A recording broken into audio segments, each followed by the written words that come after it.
Bab 1. Pendahuluan.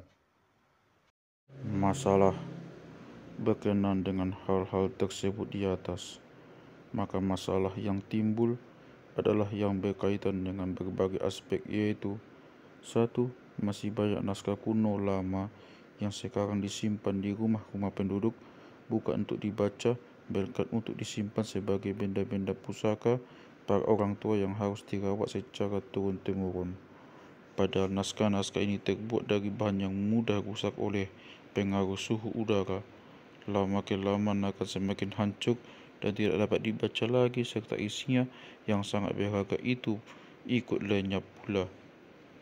Jumlah orang yang dapat menulis dan membaca kian berkurang dan pada akhirnya akan habis.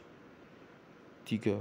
Jumlah ahli yang menggarap naskah kuno lama masih sedikit, sehingga penggalian isi naskah itu sangat lamban dan tidak segera dapat diketahui masyarakat umum. Di daerah-daerah, minat kaum muda untuk menjadi ahli bidang pernaskahan juga sangat kecil. 4.